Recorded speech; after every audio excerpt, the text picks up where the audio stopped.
So hello guys, welcome to RPC classes. बहुत दिन के बाद मैंने ये वीडियो बनाने जा रहा हूँ।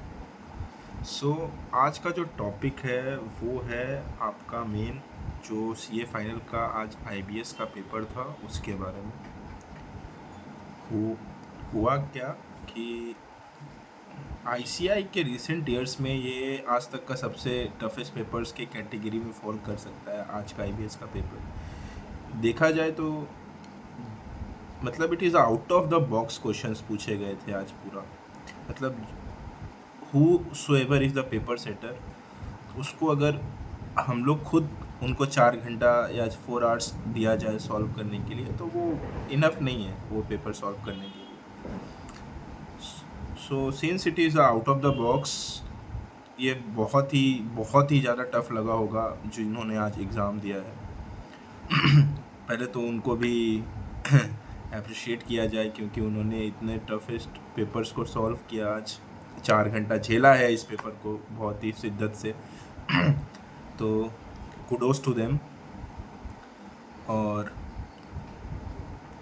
पेपर देने के बाद जो आउटकम आया है स्टूडेंट्स का वो बहुत ही नेगेटिव है। मतलब not a single percentage of positive reviews has yet been received by many teachers. So हुआ क्या कि since it is out of the box जो क्वेश्चंस आ गए तो स्टूडेंट्स को बहुत ही दिक्कत हुआ इसको डील करने के।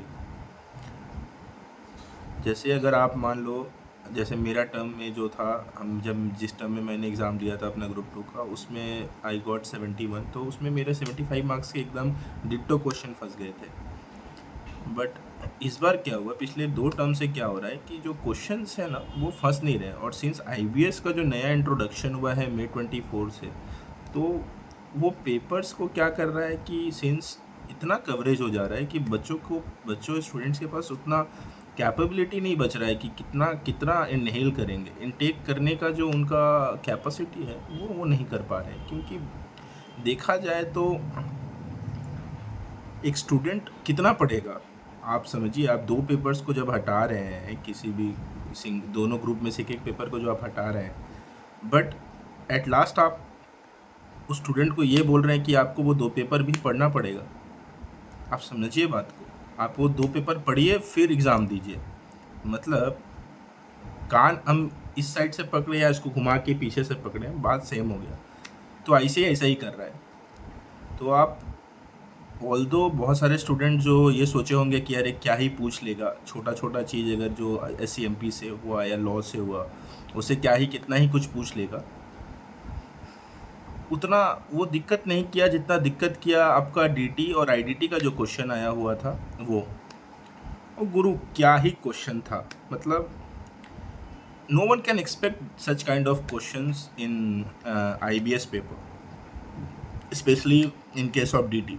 और पहला सबसे मोस्ट इम्पॉर्टेंट चीज़ क्या होता है ना कि जब आप मान के चलो 2 पेपर आपका, आप सोच के जा रहे हो कि ग्रुप, बहुत लोग क्या होते हैं ना कि देखो समझो बात को, बहुत लोग क्या होता है कि ग्रुप 2 में एग्ज़ाम देने के लिए बैठते हैं। अगर उनका ग्रुप 1 अच्छा चला जाता है, मेनली वो प्रिपेयर करते हैं ग्रुप 1 के लिए मान के चलो। ग्रुप 2 का फॉर्म वो लोग इसलिए भरते हैं कि चलो अगर मान लो 2 पेपर आईबीएस के लिए बैठ जाते हैं कि एक बार के लिए क्या होगा कि आईबीएस में बैठ गए तो एग्जामिशन आ जाएगा, तो उनका एक एग्जामिशन सिक्योर हो जाएगा, तो नेक्स्ट टाइम फिर बैठ के एग्ज़ाम दे के पास आउट हो जाएंगे।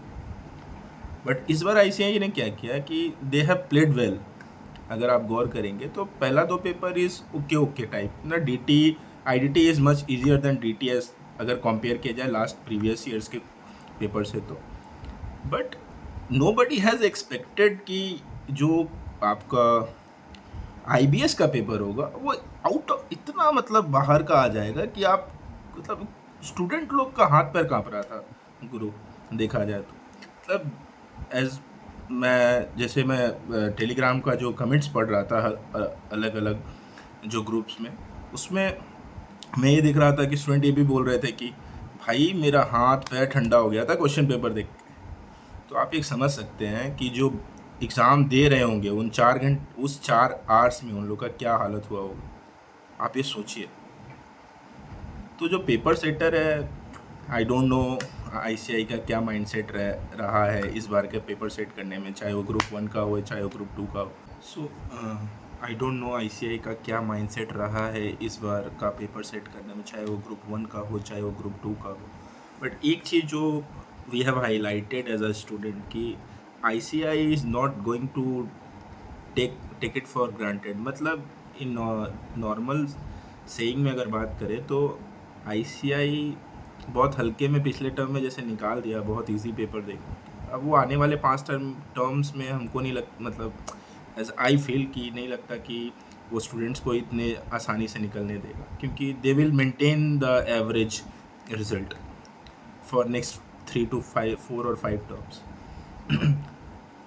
जैसे इस बार मेरा भी ग्रुप 1 का जैसे ड्यू था, तो मेरा नहीं हो रहा था ऑडिट के चलते, तो मैंने इस बार अपना एग्ज़ाम दिया। एंड ओवरऑल मेरा जो एग्ज़ाम था वो as per my opinion my exam was above average, a good exam I have given. But many of students you see जो after giving the AFM exams, उनका क्या कहना था कि यार नहीं हो पाएगा, क्योंकि AFM ऐसा ट्रिकी मतलब पूरा घुमा दिया था ना गुरु।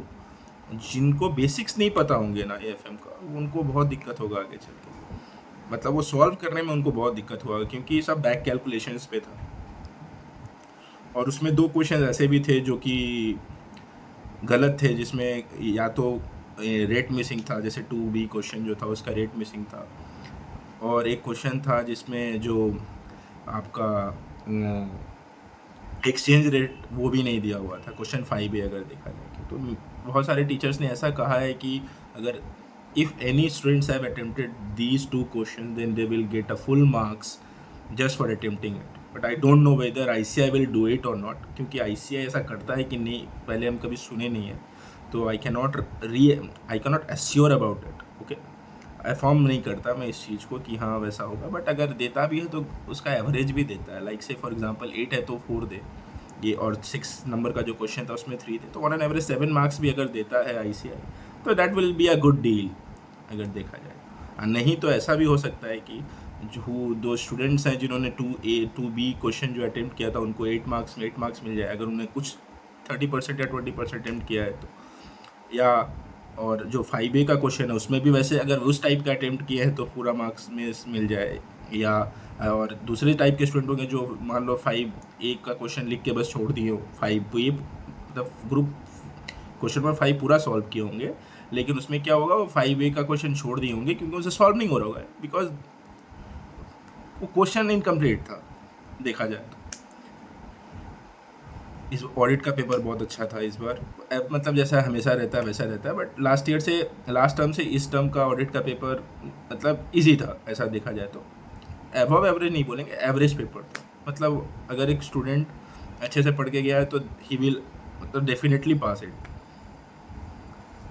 बट गुरु खेला तो किया ग्रुप 2 में, मतलब क्या ही किया है आईसीआई को तो सलाम है। मतलब किसी ना किसी एक टर्म में एक पेपर को ऐसे टफ कर देता है ग्रुप का कि वो पूरा ग्रुप का बजा के चला जाता है। लास्ट टर्म में किया ऑडिट में, इस टर्म में किया आईबीएस में।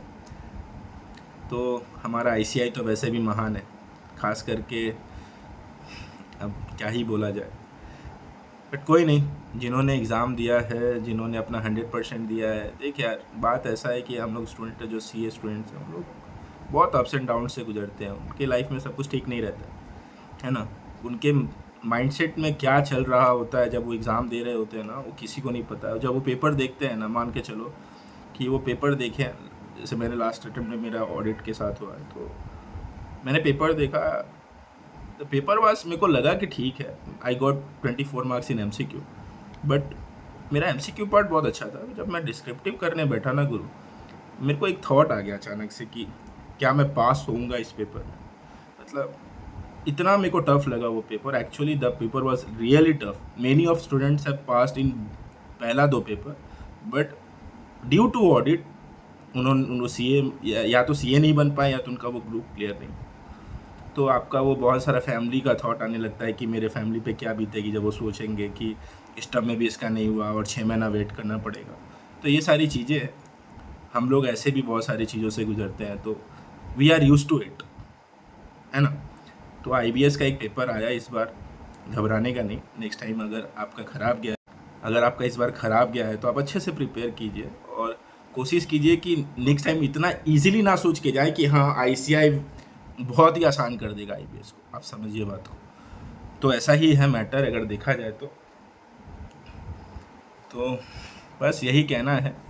आईबीएस का पेपर तो अब कमेंट मतलब कमेंट करने लायक है नहीं। अब जो हो गया सो हो गया।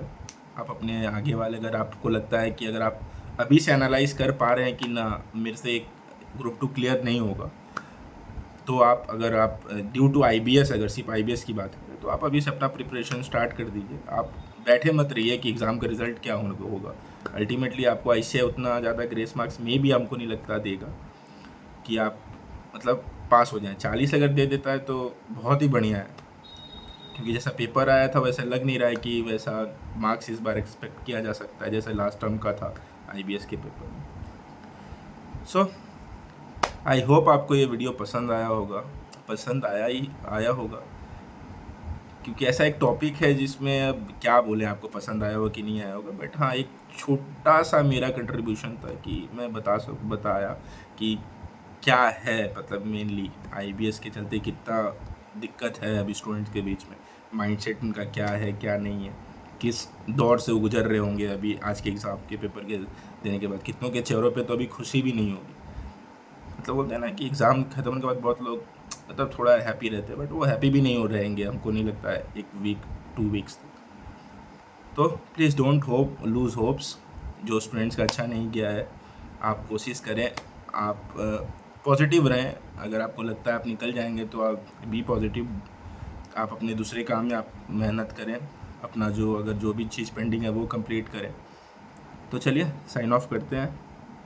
Bye, thank you for watching and please do subscribe RPC classes. अब मेरा कोशिश रहेगा कि मैं डेली वीडियोस बनाऊं, जो कि मैं पिछले 2 साल से नहीं बना रहा हूं इस चैनल पे, क्योंकि मेरे को वो बूस्ट जो होता है ना, एक गियर अप नहीं मिल रहा था। बट ठीक है, कोशिश करते हैं, लाइफ दोबारा चांस देती है तो अभी इसको फिर आगे बढ़ाते हैं। आप होप आपको ये वीडियो अच्छा लगा होगा। अगर अच्छा लगा है तो मेरे चैनल को सब्सक्राइब करिए आरपीसी क्लासेस को, और डू शेयर अगर आपको अच्छा लग रहा है ये वीडियो तो, and hit a bell icon for जो भी अब न्यू वीडियो आए आपको एक बार में जल्दी पहुंच जाए। गुड नाइट, शुभ रात्रि, जय हिंद, जय भारत।